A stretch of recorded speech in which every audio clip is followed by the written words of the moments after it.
Alright, so last lesson we talked about some of the information that's available for free on the internet.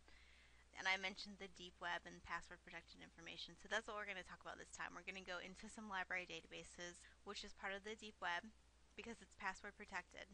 The library pays a fee to subscribe to these databases. How our Pensacola State College Library works is students, staff, faculty all have ID cards, which allow them to access the library database, and you guys should know that by now from the logging in. So you have that number to access the databases, and we have more than 100 of those. Community members who have proven residency can also come in and use the 7 computers that we have available. There is an hour time limit on each of those, though, and they have to be in the library to use them, whereas you, faculty, and staff can use them from home, making it much more convenient for research. Alright, getting to the library databases, the first thing that you're going to do is go to the library homepage. That's just library.pensacolaState.edu. There are two different types of databases, basically. One, the general multidisciplinary database. This is going to be something that covers multiple subjects. It's going to be like encyclopedic information, or it's going to have a bunch of different things thrown together, like medical journals and with articles from Cosmo, in with articles from Runner's World, in with articles from the Journal of American Medical Association, in with culinary magazines, and so on and so on. You've already should have used a couple of these in the first lesson. We talked about Gale Virtual Reference Library, Oxford Reference Online, Funk and Wagnall's New World Encyclopedia. These are sort of encyclopedia general databases that we looked at in lesson 1.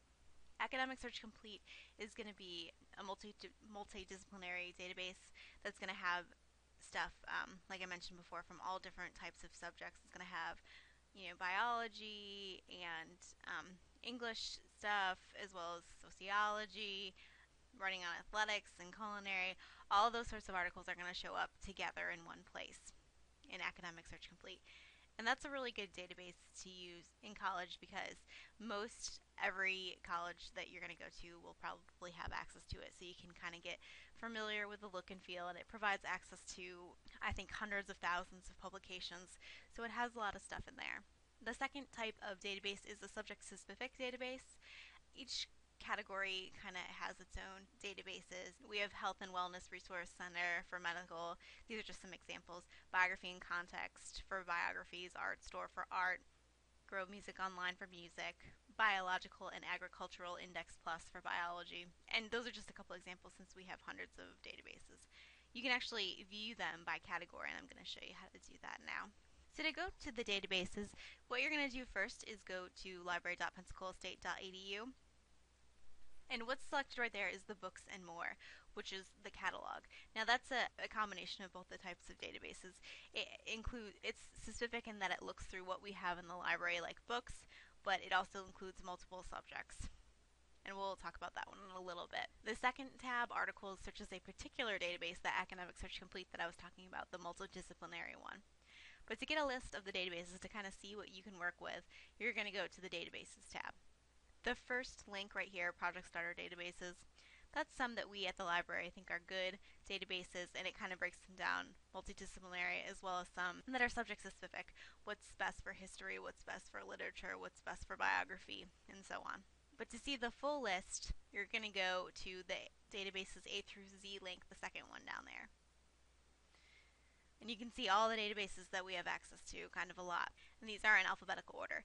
If you want to see them in subject order, you can go ahead and click this second tab here, Subject, and it'll have all the different categories for you to look at. So if I wanted something more general, like an encyclopedia resource, I could look in this General tab right here to look at multidisciplinary resources, or I could go down to this reference shelf. That's going to be more of encyclopedias, the dictionary, stuff like that. If I'm looking for something more specific, I'm doing a paper on a famous artist or something like that, I can go to the Arts and Humanities and pick one of these. I can also go into the biography database and see what we've got listed there. Now, if you don't know a lot about these databases, you can kind of experiment. And one thing I want you to look at is this little eyeball next to it. If you click on that, it's going to tell you a little bit about the database. Something else I'd like you to notice is the little parentheses next to the databases we've got here. You can see that multiple ones of these have the same thing in parentheses right there. And that's not the name of the database, it's the company that supplies them. So the EBSCO databases, EBSCO is a company that provides access to the different databases, but they are in fact different databases with the same company. The company right here is kind of like the record label, and the database is the actual artist. So don't get confused when you're citing, for example, and write that it's EBSCO, because then I won't know where to find it, and no one will be able to follow your research. Some things to consider when you are choosing a database to use, besides just the subject and stuff. You want to look at like the coverage dates of the databases. Some provide info for 15 to 20 years, others only the most recent year, others have over 100 years ago. You want to match what you need with the time coverage of the database. Another thing to be aware of is how frequently the databases are updated. Newspaper databases are typically updated daily, while an encyclopedia database might be updated irregularly or maybe yearly or something like that. The more current the information you need, the more important it is to use a database that has been frequently updated. Another thing you want to consider is what type of information the database has. Typically, scholarly databases have periodical articles, stuff from scholarly journals and newspapers and things like that. If you're only looking for newspapers, you want to make sure you look in the news database, or if you're looking at something more specific, if you are a music major or something like that, you want to make sure that your database is an audio library. It has video files or something like that. Similarly, if you're looking for statistical information, you want to look in the correct database that has the type of information for that. Primary documents, government sources, you want to look in the database that has the correct thing for that. And how you can find this stuff out, a lot of times if you click that little eyeball, it'll say what it covers, what types of things are in it, and sometimes it'll say the coverage dates that they have. If it doesn't say the coverage dates that it has, sometimes you can go into the actual database and scroll down to the About Biography and Context, or the About whatever database you're in, and it'll tell you what's covered in it. This one has videos, images, newspapers, where they get their information, what subjects are found within it, and so on and so on. So within the database, this is where you're going to put search with your keywords or some of the other strategies that we're going to talk about in a little bit. And that's how you would search the database. However, if you are looking for a particular article, for example, you know the name you want to search in Time or in the Journal of the American Medical Association or something like that, you want to read a journal, we're going to go about searching for that a different way. You can actually look at all the journals and periodicals that we have access to, and you're going to do that in a similar way to looking at the names of the databases. Again, from the library homepage, you're going to go ahead and click that Databases tab, and you're going to go into the Databases A to Z again. Now you can see at the top there's a bunch of other tabs. One of them is A to Z Journals. Go ahead and click that. And then you can search for whatever you're looking for. For example, if I wanted to see if they had Runner's World in here, I can go ahead and search for that. And this little eyeball will tell me how recent and where it's from. So you can see kind of the range of which database has the most access to it, and you can select that one. If I want to actually read it, I can go ahead and click on it, choose one of these choices right here. I'm going to pick the one that has the most coverage. And now I can expand with the dates on the side to go to the issue, and I can read it this way. If I wanted to read this I'm a Runner article, I can go ahead and click on it, and the article appears below. So that's one strategy if you know the title of what you're looking for. You can also go to the Category tab right here, and you can say, I am looking for something in the arts and humanities. Specifically, I want to go to a history journal, and I can kind of browse through what we've got available. American History Illustrated. I can see we've got the full text from 92 to 94, and I can browse that online, look at the articles, read them, use them for my paper, whatever. So this is most helpful once you're pursuing a specific major. You want to be updated on what's happening currently in your field, right? So if I'm in nursing, I want to know, what they're doing. I want to read the most recent journals in my field to see what's going on in the nursing world, just to be up to date with my methods and my techniques, whatever else is going on. And there are journals for all types of disciplines. There's culinary journals, there are art journals, there are biology journals, whatever you can think of, there is a journal for it. So there's physical therapy journals. I know a lot of you are PTA. So you can kind of keep up to with your profession that way with magazines or journals. And the benefit of journals is that they're more scholarly usually. We'll talk about that in the next lesson, but typically they're peer reviewed, which means that other scholars are reviewing them, other professionals in the field are reviewing them to see if the studies can be replicated or if they see something suspicious in it. They don't want to publish faulty information. So if you are going to actually search the database rather than look through publications, which is the main strategy that you're going to use for searching, here are 3 of the techniques that you're going to use. Keyword searching, that's basically what you've been doing already. For example, if I went to databases and I'm going to pick Academic Search Complete because I know that that's a multidisciplinary database, I have this search box here. I can now employ my phrase searching, my truncation, all the stuff that we learned in lesson 1 that you had to submit on the research keyword starter sheet. That's something that we're going to put in here. And now the first thing that you want to do when you see this little search box, if there is an advanced search box, an advanced search link, I want you to go ahead and click that. It's going to give you more boxes, more room to work. So here, you're just, for keyword searching, you're going to employ the techniques that you already know. So if I was searching global warming, I would put it in quotes. I would use my Boolean operators in caps. The only thing is you don't need parentheses when you are searching in the advanced search of a database because this box takes the place of the parentheses, so you don't need to nest. And is already selected for my next line, and that's what I want. I can put polar bears or one of my other options. So I've got my phrase searching going. I can add some truncation here.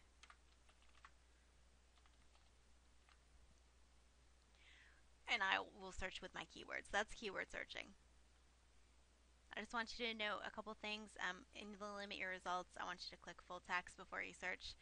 You have a bunch of other options here, but just make sure that you always click full text. Otherwise, you won't be able to actually read the articles that are brought up in the search.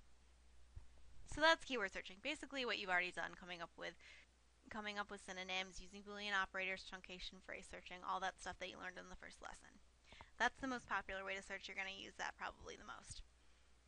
Another way to search is to use controlled vocabulary, also known as descriptors, also known as subject headings. These things are synonyms which refer to a standard set of terms that describe the contents of a record. A subject search allows you to retrieve all results in a database on a particular topic by using a single search term. Most databases contain a thesaurus or an online list of headings to help you select the correct search term. So what does that mean? That's kind of a technical definition. So when we're talking about controlled vocabulary subject headings, the Library of Congress is the subject heading set that we use here in academic libraries. You may know this system. In public libraries, you may have learned when you were a kid, they use the Dewey Decimal System. So it sounds totally unrelated to your real life, but actually you probably use controlled vocabulary all the time. For example, if you're using Facebook and you go to tag someone in a photo, like if I went to a Lady Gaga concert and I wanted to tag a photo of her and I put, at Stephanie Germanata, which is her real name, that's not going to tag to the rest of her profile. It's not going to be collected with the rest of her pictures because she's known on Facebook as Lady Gaga. So it was a really popular trend when I was in college on Facebook for girls to use their first and middle name. So if I tried to tag my friend, Jane Doe, as Jane Doe in a picture, but she had changed her name on Facebook to Jane Marie, that photo that I had taken of her wouldn't collect with all the other ones on her profile. She wouldn't be able to see it. It wouldn't be associated with her in any way. A more clear example is probably Twitter or Instagram. When you go on to Twitter, there's the little trending and the hashtag things. Let's click on this EdChat one. People use these to connect their ideas all together. So if you had a tweet that had to do with education, you could put the hashtag EdChat at the end of it, and your tweet will be collected with all these other tweets about education. You can see people have other ones in here. Zero tolerance, hashtag education, hashtag K-12. So if I thought this one was interesting, the ED reform, I can click on it and it'll bring me to all the other tweets that are tagged as ED reform. They're all collected together. That is controlled vocabulary. That's basically what a subject heading is.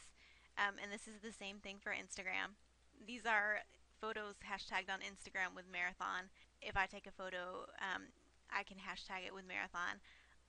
Like this person's post has multiple hashtags. One of them is marathon and running. He is collecting his Instagram picture with all the other pictures that have marathon.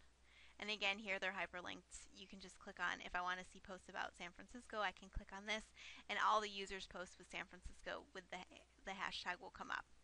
So you'll notice that this hashtag is San Francisco. If you were to put San Francisco USA or just SF or something like that, you're going to get a different collection of photos.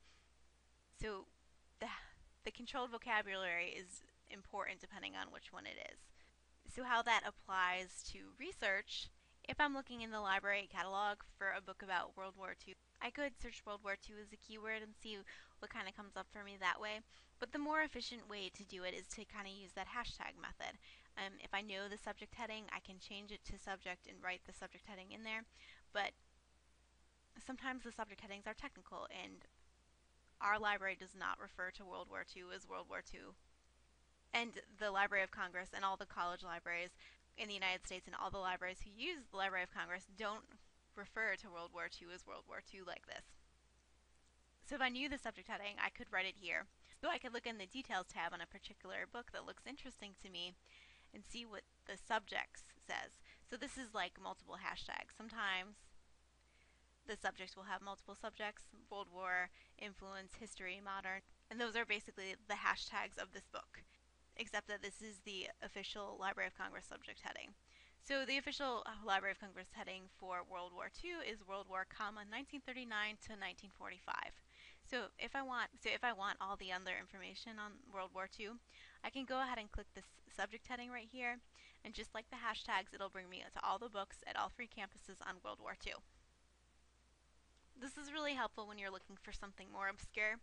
If I'm looking for like some sort of cultural impact of World War II or something like that, I can find with my keywords just one really good source, and then I can look at the details tab and see what subjects it's under, and I can use those or click those to bring me to other information that is similar.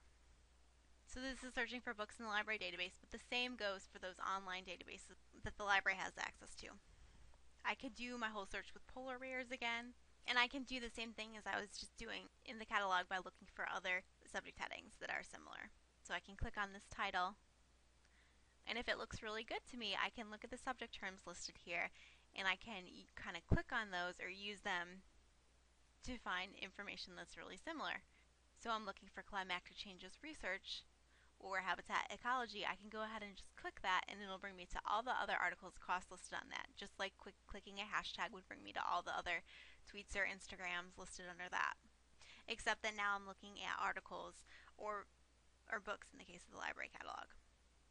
Another way that you can search is field searching.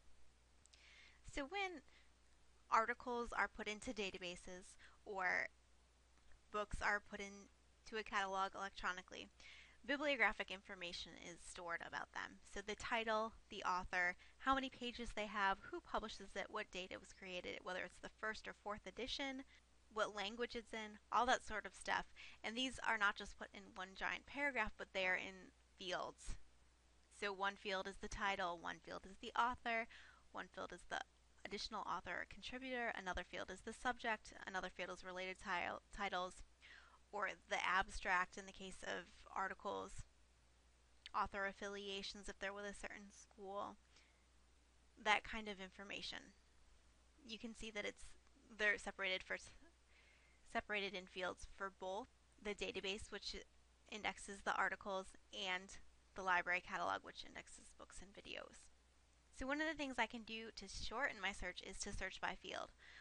I kind of already did that by clicking on World War before, because I am searching the subject field.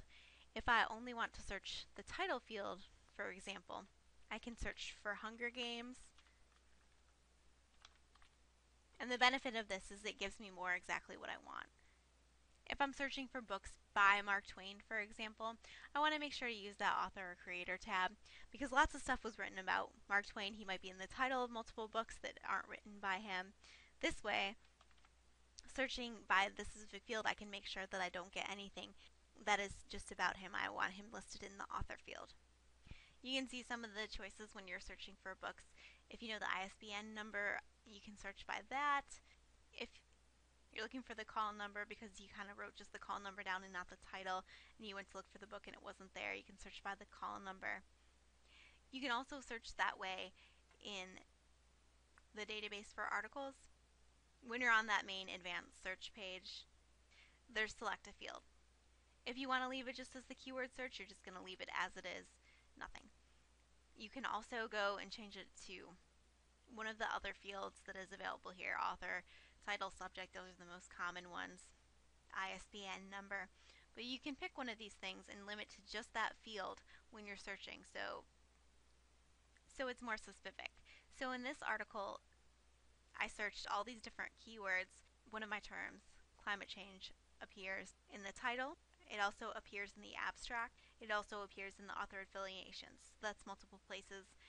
So you can see how limiting it would really help you if you were looking for something where you kind of knew the title, or you knew who wrote it, or you wanted it by a specific, or you wanted the author to be from a specific institute, or you're looking for someone writing from Berkeley, or whatever.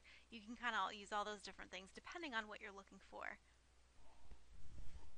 One last thing that I want to point out to you that can really help you find what you're looking for more specifically is the order in which your results appear. The most two common ways that results are ranked are chronologically by date, in which the most recently published thing is listed at the top of the list first. The next most common way is by relevancy. You can see that the default on the search right now is relevancy. This is based on how many times search terms appear, how close search terms are to each other, how prominent they are in the record, things like that. Each database has its own algorithm to determine the relevancy, kind of like Google versus Bing. They have their own relevancy rankings. And that's typically what I see most in databases. It's set to relevancy. You can change it though if you're looking for the most recent article, or you're looking for how more of a historical perspective, how do they used to think about this issue. I can change it to date, oldest, date, newest, or I can list it alphabetically by author or source.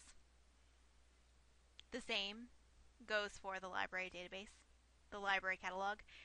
It's listed by relevance for me right now, but I can go ahead and change it to the newest, most popular, or I can rank it alphabetically by author or title. So now we're going to go through searching a couple different databases. We're going to use the library catalog, academic search complete, and a bunch of different subject-specific databases. So again, we're going to start at the library homepage, and since we're going to use the catalog, which is books, ebooks, DVDs, and more, stuff that's in the library plus ebooks, I'm going to go ahead and click the first link to bring up the search. And now typically I would go ahead and click the advanced search, which is next to the orange button, so I have more options. I can change from keyword to any of the other fields there. I can limit it to just Pensacola campus. I can change it to just DVDs, or since we're using an online class, I can change it to just ebooks. If I leave it as library items, books, DVDs in the library as well as ebooks are what's going to come up.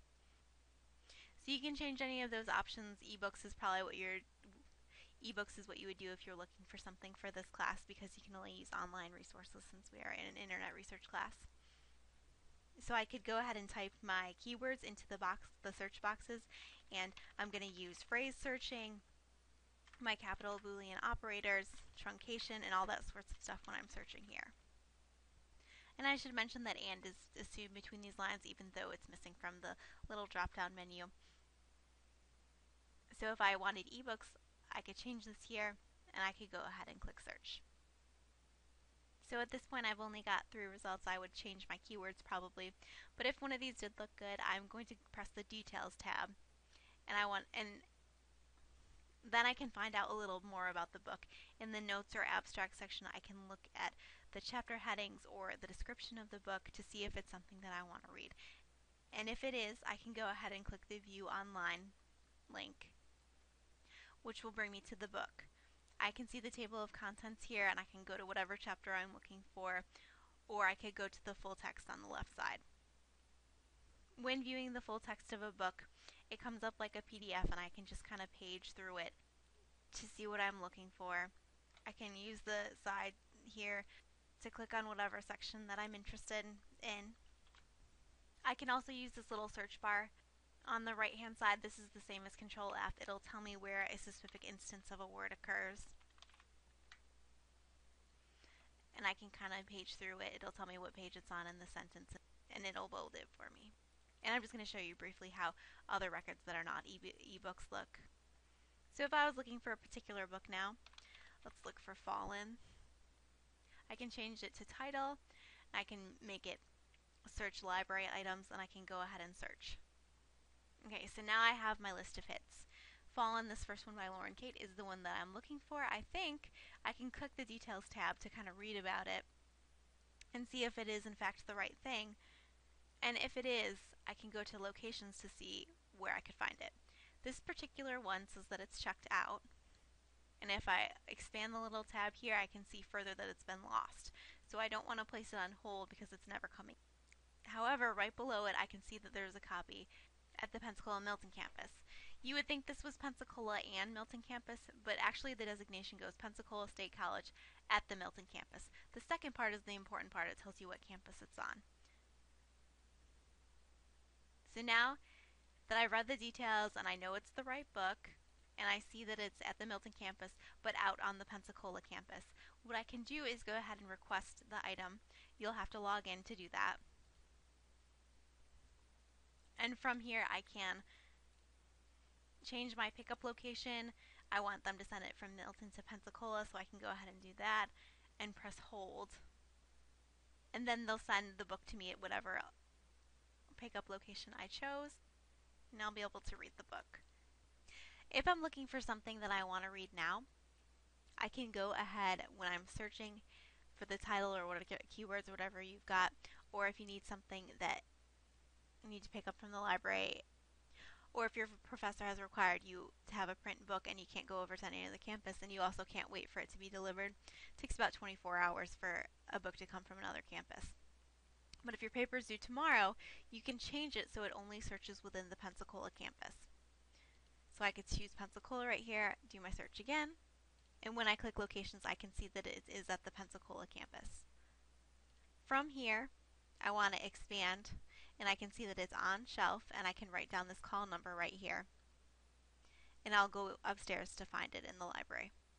Another thing that you can do is when you're looking for something and we have Pensacola State College selected and we've got no results here, you can go ahead and change it to all 28 colleges, which is going to search all the community colleges in Florida. And then you might be able to find what you're looking for. Just like from other campuses or using the WorldCat, you can also request that this book come to our library. You can check the details tab to make sure that it's the right thing. And you can see where it's at if you want. It's in the Jacksonville campus. Then you can go ahead and click Request Item. Select Pensacola, or whatever campus you want to pick it up at, and place a hold on it, and then they'll send it. Usually it takes about 1 week to our library. So that's just kind of a brief overview using fields and places and material types and all that sort of thing to get you what you want from the library website. Now I'd like to go over the database Academic Search Complete. That's probably going to be the most helpful to you, especially in your course project and in your college research. So as I said before, Academic Search Complete is an interdisciplinary database. It has multiple areas of study covered within it. It has hundreds of thousands of scholarly and popular periodicals for most academic areas of study. And so you're going to get there just like we did before, the library homepage, and then you're going to go to the Databases tab. You can either go to Project Starter and access it this way, or you can use A to Z and access it this way. So now that I'm here, the first thing I'm going to do is go to straight to the Advanced Search. So I have my multiple boxes to work with. The second thing I'm going to do is hit Full Text. Now I can go ahead and type in those keywords, and I'm going to leave the selected field blank, so I am just searching for keywords. And you can use, to practice, you can use those keywords from your Research Starter worksheet that you submitted in the first assignment. All the concepts of one topic are going to go in the first part, and they're going to be in the same box instead of using parentheses, just to kind of nest them together. So some of the other things that you can do from this page, you don't really have to do anything besides selecting full text once you have your terms up here. You can pick when it was published, you can search in a specific publication, you can check to make sure it's a peer-reviewed journal. You can select what type of document you want it to be, an interview, an obituary, a recipe, a story, an article, you can select what type of publication it comes from, and you can select a language. You can also specify how many pages you want it to be. If you don't want to read anything too long, you can put less than 30 or something like that. If you leave it at all, you can also specify a range. I can put like 3 to 12 here if I want it to be somewhere between 3 and 12 pages. You can also select some sort of image options here. PDF full text is probably the most common one selected. If you're looking for like Glamour or a magazine that's focused mostly on images, or some sort of art magazine, you may want to see it in PDF full text because sometimes the HTML won't have any images in it. So you have all those options. Typically I select nothing. I just have that full text there, and then I go ahead and search. Okay, so I made a little mistake here. I'm going to go back and look at my search terms because nothing came up, and I can see that I forgot one of my quotes on greenhouse effects, so now I can fix that. Okay, and I have 26 articles. Typically, a good search for a really specific subject is under 100 articles, so you don't have to scroll through that many. I've got 26 here. They are sorted by relevance, so if I want to take a look at one of them, I can go ahead and click on the title, but it does give me a little information before I click on it. I can see that this is an academic journal article. I can see where it was published, who wrote it, what year it was published, and some of the subject terms here. And I can see that this one down here is a periodical, so that's going to be something more of the newspaper lines. You can see it's in Newsweek. So if I want to see if this article looks good for me, I can go ahead and click it. And now I have more bibliographic information in these fields that we talked about before. And the first thing I'm going to do is read the abstract to see if it looks good. The abstract of an article is only one paragraph versus 4 pages here, or it could be up to 50 pages or something like that for a really long article. So instead of going through those 50 pages, the first thing you want to do is read that abstract. So if I decide that this article looks good for me, I'm going to go ahead to the left side where it says PDF full text and click that. And this is how I'll access the article. I'm just going to scroll through it, and I can start reading right here. It's exactly how it appeared in the journal. So I can read that online and take notes, but I also have other choices via the side here. I can print it out. Sometimes when you're working with a PDF, the best thing to do is hover over it, and then you can click the print button from there. Sometimes it doesn't work from the side. You can also save it here to your USB drive. On the side here, you can also email it to yourself. There is add to folder option. I just want you to be aware that you're going to have to create an account with EBSCOhost if you want to do that. You can go to the sign in and create an account. It is free, but if you click the save to folder here, it'll save it only for the search that you're doing right now. You won't be able to access those things again later. And then the fourth button down, one of the most useful buttons in this entire database is the citing button. So if I click this, I have a list of citations in various formats. AMA, the American Mental Association, this is how they would cite this. And I can scroll down to whatever one I'm looking for. Here's MLA, that's the one that I would most likely use, and I can copy and paste this into my works cited. I'll have to check it to make sure that it's formatted right. I would add a hanging indent, make sure the italics are in the right place, and so on and so on. But typically they are correct. And you can just kind of look it over. In lesson 5, we'll have citing sheets for that, and you won't have to start from scratch. They also have the other style. We're learning the APA right here. So that is a great tool that this and most databases offer that will cite the article for you. So back to my results. When we're on the advanced search page, some of the things that are there are also here on the left side. I can limit it just to magazines or academic journals after I've already done my keywords in my search. I can look for something in a particular place, like the United States. I can look for a particular journal. I only want to read things from Newsweek, and so on. I have these limiter options here. If I forget to push full text on the first page, I can go ahead and just click it here to limit it. So the library catalog, searching through ebooks, and academic search complete especially are what you're mainly going to use for your research. The academic search complete is really important for your course project because it's so easy to use and has all the different disciplines if you're looking for sources in it, and usually the citation is correct. Now I'm going to go through a couple other databases that are subject specific so you can kind of see them and how they work, but going through these is going to be less intense and more. So let's look at the first one, the Health and Wellness Resource Center. I'm going to get to that the same way that I got to Academic Search Complete.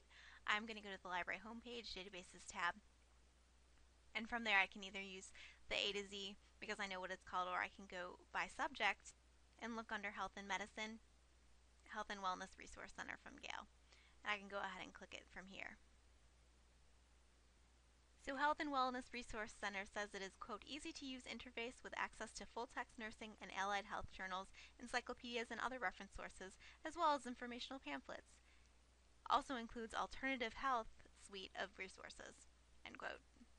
So this is a good resource for those of you who may be pursuing health-related careers. Some of the coolest parts are the Disease and Conditions tab, the Drugs and Herbal Remedies tab, and the Dictionary tab. The Diseases and Conditions tab allows you to get tons of information on different ailments. Once you click it, you can find whatever disease you're looking for alphabetically. If I'm looking for obesity, for example, the first one listed under O, I'll click on it after I find it alphabetically, and it'll bring me to this landing page. Then I can use the table of contents to navigate around the information. The articles in this database are really good for the medical related careers because you can get an overview of disease, of a certain disease, really good for if you're at work. There's lots of medical research and statistics in them, and they also point towards other credible information. For example, in the For More Information link here in the table of contents, it'll give me a bunch of other sources I can look at, books, periodicals, other like websites and things like that.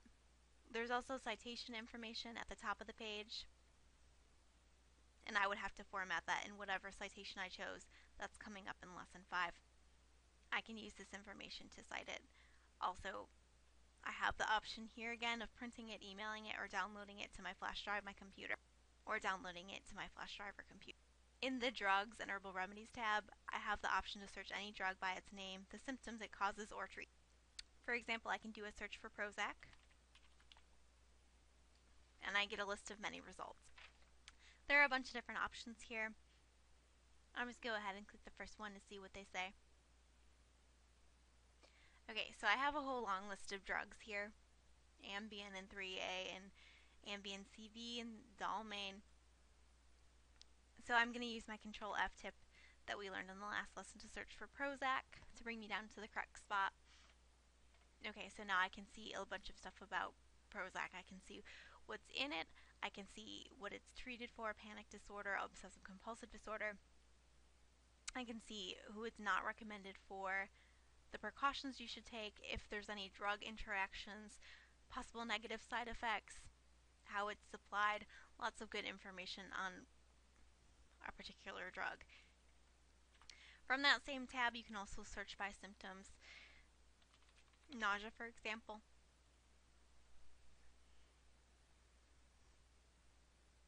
And it'll have a bunch of articles possibly talking about what drugs have the side effect of nausea, what to prescribe for nausea, etc., etc.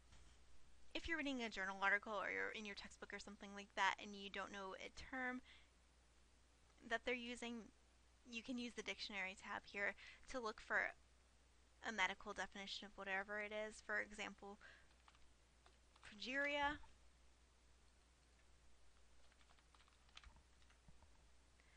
And I can find out that progeria is a rare genetic disorder of childhood marked by rapid aging, with death usually occurring before puberty. So that is the Health and Wellness Resource Center, mostly geared towards nursing or PT students, medical type information. On to Art Store. Art Store is going to be under Arts and Humanities because it is a more fine arts database. Art Store says it, quote, the Art Store's digital library charter collection is a repository of hundreds of thousands of digital images and related data, the tools to actively search those images, and a restricted usage environment that seeks to balance the rights of content providers with the needs and interests of content users. So when you first get to the Art Store website, you can go ahead and click the Enter Here key. And from there we have two choices. We can either search or we can browse via geography, classification, or collection, or featured groups. We can also look at the new collections that they have going on. So I'm going to go ahead and do a search. and I am going to search for Eiffel Tower. So after I do my search for the piece of art, architecture, or artist, I'm going to get a list of results. The same as the other database, this is automatically listed by relevance, but I can change that to title, creator, or date. I can also choose how many images I see on the page, 24, 48, or 72.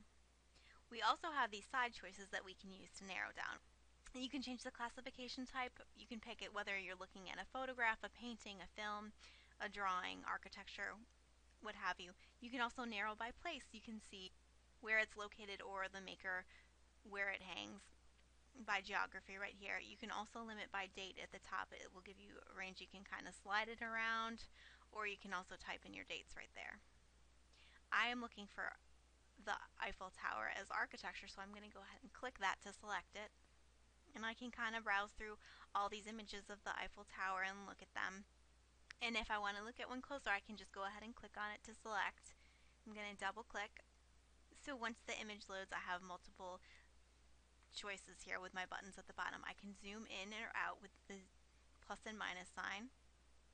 You can also click and drag on the image to zoom in with it. We can also select the arrow to rotate the image. I can move it around, see what it looks like from upside down. From here, I can also print the image, download it to my computer or flash drive, or create an account and save the image electronically. Down on the next row, I can use the arrows to search through some of the other results I have here. It'll take me to the next one on my hit list. I also have the option of clicking on the I tab, and this is going to give me information about the image, like who created it, its title, where it's located, all that sort of thing. Some of the images in my results list are labeled QTVR. And this is a really neat way to look at an image from all angles.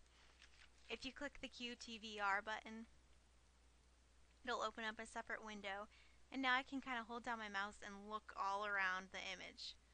Like, look what's going on over here in the Eiffel Tower, and see the people, and just kind of go all over and zoom around like I'm on a roller coaster. Usually QTVR is for architecture and places, since it's like a 360-degree view. So instead of just noticing whether it has QTVR as a possibility on the image, you can even search by that as a search term. So if I go to the top here, I can start a new search. QuickTime virtual reality.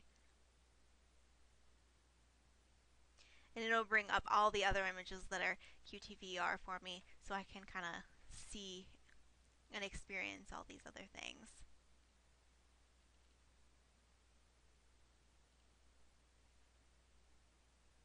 Next up, the opposing viewpoints database.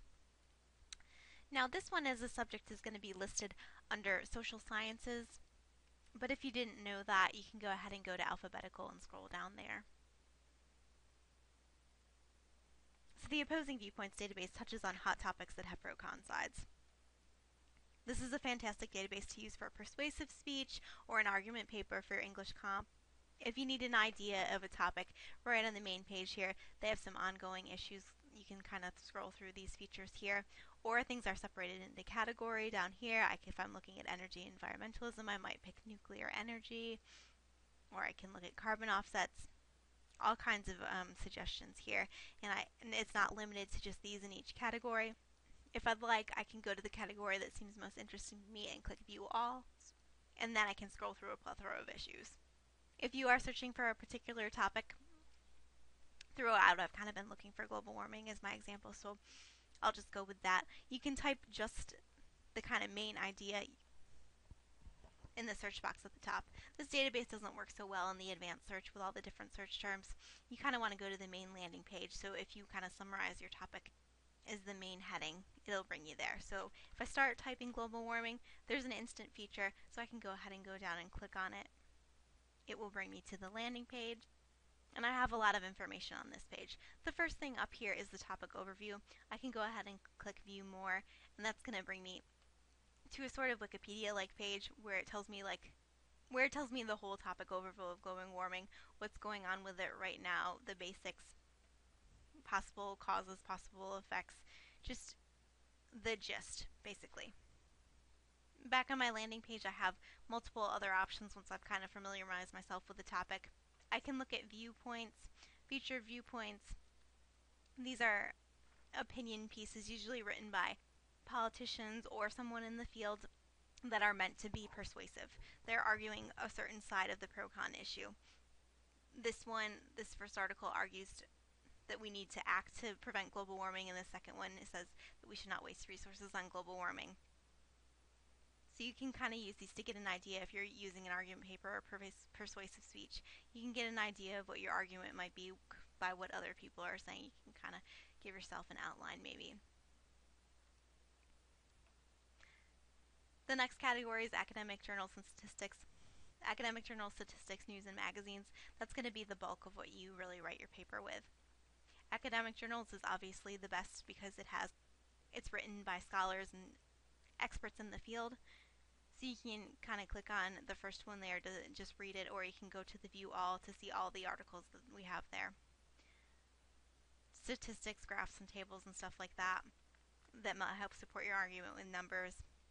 There's also some reference works here, and that's just going to be the same as the Gale Virtual Reference Library. That's going to be, an introduction to the topic more than a specific article that can really help you write your paper. Encyclopedias and reference materials are before you really get into writing your paper, just to see to familiarize yourself with the topic. You're not going to cite something like that typically. It's just for your own information, and you want to make sure that that's credible. Over on the side here, we have a couple of multimedia choices. There's 75 videos, 50 images, 270 audio. Typically the audio is NPR interviews and stuff like that. They also have like PBS documentaries and credible videos and stuff, TED Talks, stuff like that. Clicking on an article will bring you to the full text of it, at which point you can read the abstract first, and then if it looks good, you can go ahead and read the whole article. You also have some side options here for yourself. You can bookmark it if you create an account, download it to your computer or USB drive. You can send the link to someone else, email it to yourself, or print it. And this database also has the citation tools, just like the EBSCO one. If you click that, you can choose MLA or APA and go ahead and download.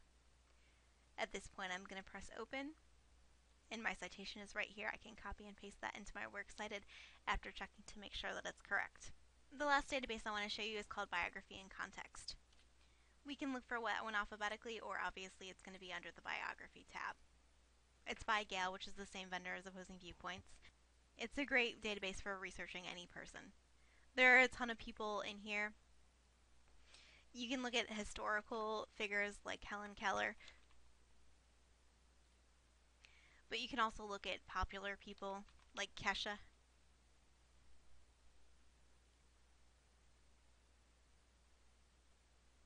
And another cool feature of this database is at the top you can kind of limit what you're looking at.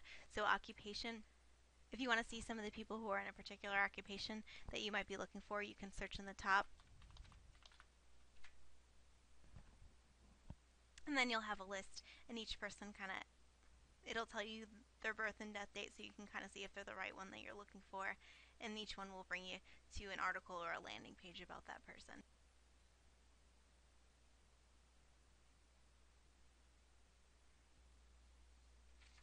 Alright, so that's the end of the lesson. You're going to have a brief quiz that's going to be a 15-minute 5-point quiz. And I'm just going to ask you a couple questions to make sure you're paying attention. This is a really important lesson for your course project coming up.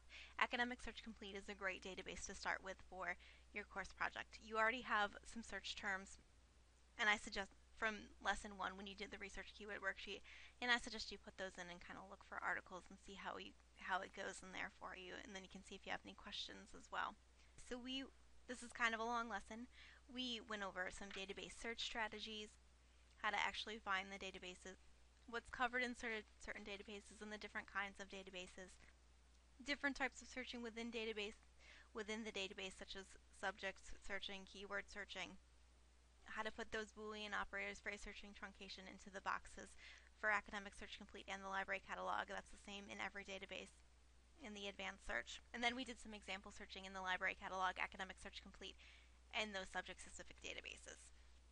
If you have a database that you use really often, I encourage you to post that to the discussion board if you have any questions or you want to know how to use a particular one.